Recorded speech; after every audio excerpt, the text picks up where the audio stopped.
베트남에서도 요즘 한국차가 인기라고요? 아세안에서 네. 일본의 영향력은 어마어마하거든요. 네. 그러니까 이거를 이 수치로 확인할 수 있는 게 각 아세안 국가의 일본 자동차들 비율이에요. 네. 이 점유비를 보면 인도네시아는 90%가 일본 자동차들, 필리핀 역시도 한 85%, 뭐 태국도 한 80%. 그러니까 한국 자동차들은 점유비가 3% 정도밖에 안 되거든요. 근데 베트남에서만 한국 자동차가 약 한 38% 정도 돼요. 정말요? 아직까지는 토요타가 일본에서는 절대적인 한 50% 가량을 지금 점유를 하고 있긴 하지만 한국 자동차가 빠르게 지금 그 점유를 차지를 하고 있는 거죠. 베트남이 우리나라의 1위 무역 흑자국이 됐잖아요. 네. 거기서는 자동차가 차지하는 비중도 상당히 높았으니까 네. 그 정도 비중은 되겠네요.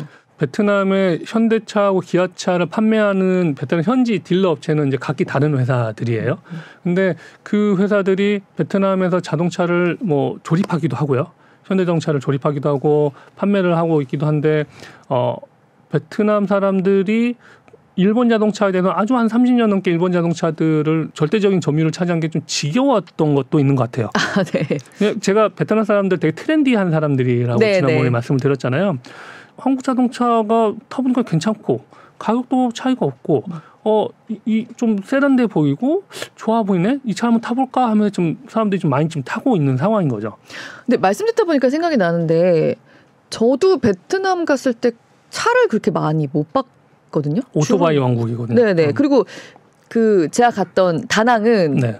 그 큰 도로. 신도시라서 길이 넓지만 네. 길이 그렇게 넓지 않은 데도 많고 아직 차 그렇게 많이 안 탄다고 말씀하셨던 것 같은데. 그러니까 선진국에 비해서는 차량 숫자는 좀 적은 편이죠 아직은. 네. 근데 이제 사람들이 지금 중산층들이 빠르게 성장을 하고 있다 보니까 이제 자기 차는 마이카 시대가 지금 벌어지고 있는 거예요. 네. 한 5, 6년 동안에 자동차 수요가 많았던 거는 베트남에 진출한 이제 우버 그리고 아세안의 우버라 부르는 그랩. 네. 이분들 이거 이제 그랩이나 우버를 통해서 자기 차로 이 자가 영업을 하시는 분들이 많아지면서 네. 차량 수요가 좀 많아졌고요. 그리고 이제 실제로 순수하게 자기 자동차를 타기 위해서기도 한데 아직도 이제 이 도로가 좁다 보니까 자기 차는 있지만 가까운 거리나 아니면 어딘가에 주차를 하기가 좀 어려운 곳에는 돈이 좀 있는 사람들도 그냥 오토바이 타시는 경우들이 네. 되게 많아요. 주차 공간이 되게 없거든요. 차가 있다라고 하면 일단 부자라고 부자는 건 맞죠.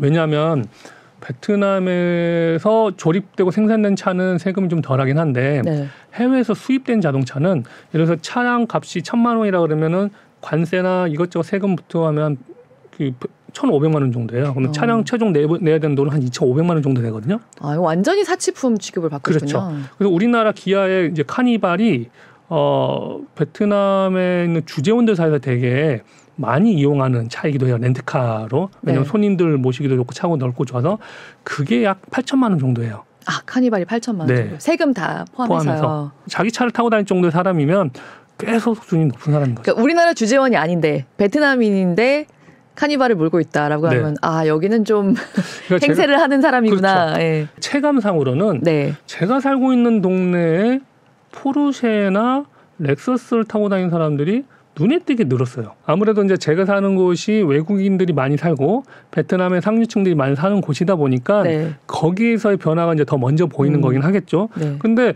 제가 요 며칠 지금 포르쉐를 볼 때마다 일부 사진을 찍어보고 있어요. 같은 차를 제가 헷갈리나. 네. 근데 왜 이렇게 좀 늘까? 왜냐하면 포르쉐는 젊은 사람들이 선호하는 차거든요. 네. 그러니까 과거에 베트남의 벤틀리라든지 롤스로이스를 보면 야 베트남에도 이런 차를 타는 사람이 많구나라고 느낄 수는 있으나 포르쉐를 타는 사람도 상대적으로 젊은 사람들인데 젊은 부자들이 많아진 건지 네. 아니면 그 부자들의 2세들이 이제는 자동차를 이런 걸 타고 다니는 건지 하나의 베트남의 돈이 꽤 많이 들어가는 트렌드가 바뀌어가는 지금 기로에 서 있나 보다라고 해서 좀 눈여겨보고 있습니다. 일본 차를 워낙 타다 보니까 이제 약간 식상한 것 같다고. 네, 네. 한국 차의 이미지가 그러니까 좀 약간 고급으로 좀 좋은 이미지가 있는 건가요, 지금 베트남 안에서? 고급 차량보다는 네. 소형차들이 사실 좀 많이 팔리고 있거든요. 네. 그러니까 소형차를 주로 산다는 이야기는 어떤 것들 많이 사요? 제가 차량 이름들은 기억이 안 나는데요. i10. i10. 그러니까 i10은 우리나라에서 팔리지 않아요. 베트남에 파는. 인도나 이런 저개발 국가에서 파는 좀 소형차이거든요. i10이나 뭐 엑센트, 현대차나 기아차의 뭐 모닝이라든지. 모닝. 네, 그러니까 소형차들인데 이거를 사는 사람들이 많다라고 하는 이야기는 이제 중산층이 막 돼서 네. 집도 있고, 마이카가 필요한 사람들 이런 사람들이 타기 시작한다는 거예요. 근데 그런 소형차라고 하더라도 뭐 베트남에서 조립된 것들은 이제 세금이 좀 덜해서 좀, 그런 게 있겠군요. 네, 그것도 있겠지만 그래도 자동차를 타고 다닌다는 것 자체가 베트남에서는 소수준이 상당수 된다는 거고 베트남의 중산층들이 늘어나고 있는데 그 중산층들이 선호하는 거는 한국 자동차들이 좀 많이 늘고 있다는 거죠. 현대자동차와의 합작 형태로 베트남의 현대차를 만드는 탕콩이라는 회사의 제조 공장이 있고 기아차를 만드는 또 다른 업체가 또 있고요. 그래서 거기서 제조 조립을 해요. 근데 그 베트남 사람들이 타고 다니는 차는 대부분 다 거기서 조립한 차들인 거죠? 그러니까 세금이 붙은 비싼 차를 사는 게 아니고. 물론 그 수량상으로는 뭐 판매 금액 기준이 아니라 수량상으로는 베트남에서 제조된 차들이 많겠지만 한국에서 수입된 차들도 계속해서 늘고 있어요. 근데 그런 거는 좀 주재원들이라든가 우리나라 사람들이 주로 사는 그런 게 아니고 현지인들도 많이 타요. 그렇게 세금이 많이 붙어서 비싸진 한국 차도요. 네. 그러면 장기적으로 봤을 때 지금 벌써 40% 가까이 한국 차가 차지하고 있다는 거잖아요. 38%. 그런데도 여전히 좀 시장이 커질 여력이 있다고 보시는 건가요? 수치가 지금 나오기 시작하는데 1월달, 2월달은 이제 베트남 경기가 안 좋아지면서 현대차도 좀 줄어들었는데 3월달에는 다시 약 38% 판매가 늘었다 그래요.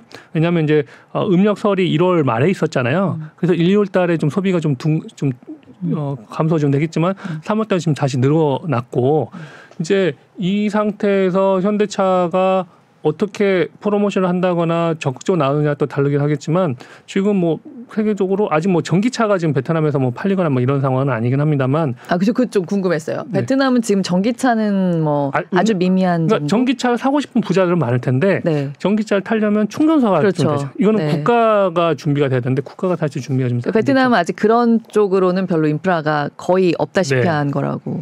그게 좀 잘 되면 왜냐하면 베트남 정부 입장에서는 매우 필요로 해요. 왜냐하면 오토바이 한 대가 일반 자동차의 배기가스의 4배 이상을 뿜어내거든요. 그리고 베트남에는 오래된 오토바이는 더 많은 배기가스 뿜어내기 때문에 하노이나 호치민은 전 세계의 공기가 매우 안 좋은 도시 중에 하나예요. 그래서 사실 이렇게 베트남이 이렇게 좀 이 정도로 발전을 하면 그게 좀 사회 문제로 굉장히 크게 부상할 것 같다는 생각이 들긴 하더라고요. 네네. 제가 자꾸 다낭밖에 못 가봐서 다낭 얘기만 자꾸 하게 되는데 거기서도 너무 좋기는 했는데 공기는 확실히 안 좋다는 생각이 들었거든요. 워낙 오토바이도 많고. 그래서 분명히 국가적으로도 전기 자동차를 필요로 하고 그래서 뭐 베트남 기업인 빈그룹이 자체적으로 뭐 전기 자동차 한번 생산하겠다고 해서 미국에 뭐 착공을 한다는 이야기는 계속 나오고는 있거든요. 근데 무엇보다 선결돼야 될 거는 베트남 정부가 전기세에 대한 지원금이 나와야 될 거고요. 그리고 충전소를 충분히 좀 만들어줘야 되거든요. 근데 아직은 베트남은 지금 쓸 곳이 너무 많아요.